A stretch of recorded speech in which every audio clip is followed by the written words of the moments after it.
Kitang-kita talaga sa video na panoorin po natin ngayon ang malaking kaibahan sa pagbisita ni BP Sara at BBM dyan sa biktima ng lindol sa Cebu. Dito tungkol sa binebentang 20 petot na bigas ha. Kasi dito sa video, imbis na matuwa yung mga tao pag dumating yung Pangulo, mukhang nalungkot palalo.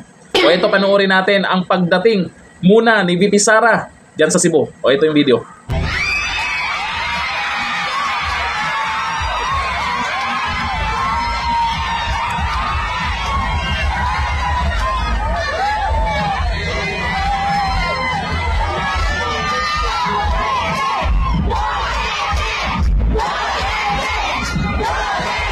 Yung problema ng mga tao, imbis na ma-stress dahil dito sa nangyari sa kanila, nababawasan. Natutuwa kasi andyan yung Vice President na dumating at may dalang tulong. Hindi nagbebenta ha. Pero eto, tingnan nyo po kung ano yung reaksyon ng mga tao nung dumating ang ating Pangulo. Ito yung video.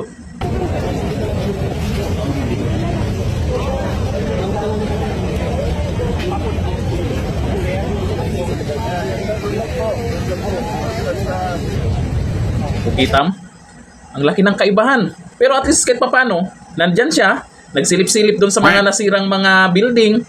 Dapat ang inuna yung mga tao, yung nabiktima, kagaya sa ginagawa ni BP Sara. Alam naman natin, ang Cebu ay mas maraming nakasuporta sa mga Duterte. Nung nangyari ang lindol na yan, kinabukasan, si Dunyor, nagpaplano pa lang si BP Sara, lumipad na sa Cebu. Nagbigay na ng tulong at nakasunod yung ilang truck yun na ipamimigay. Ipamimigay ha. Ako, paano kaya naisip ni Dunyor na magbenta pa ng ano? Bidang-bida pa sila na merong 20 petot na bigas sa Cebu. Parang sila lang yung natutuwa doon. Wala bang advisor itong si Dunyor na huwag mong gawin yan. Kailangan ng tulong ng taga Cebu. Libreng tulong, hindi yung babayaran pa. Parang pinopromote pa yung 20 petot na bigas ha. Parang gustong ipamukha pa sa mga tao na meron ng 20 pesos na bigas. Sino ba yung pinagluloko nyo? Pag pumunta ng palengke yan, wala naman doon. Eh yung pinambili ng bigas na yan ay pera din naman ng taong bayan para maging 20 petot. Kailangan nila ngayon, ibigay na ng libre yan. Bakit kailangan pang magnegosyo? Bakit kailangan pang magbenta ng gobyerno dyan sa mga biktima ng lindol? Yan na ba ang sinasabing bagong Pilipinas? Sa bagay, magaling naman yan. Baka maglungkot-lungkutan. Inaabangan ko nga dyan, yung mag-iyak-iyakan. O diba nakaraan sa flood control, iyak-iyakan. Inaabangan ko baka mag-iyak-iyak din siya dyan ba? O ayon dito kay Rasta Kram, parang ghost project lang eh. Sabi nandyan pero di mo nakikita, ghost president. Sabi ni Dodi Tobli Colino, may kameraman pa talaga si BBM. O kahit saan naman yan. Kailangan may picture-picture yan para may ipakita na mayroon siyang ginawa. Sabi ni Bill, parang tambay lang, di kilala ng tao. Kilala ng mga tao yan. Yun nga lang kasi, alam na po ng mga tao kung ano yung nangyayari ngayon pagdating sa korupsyon.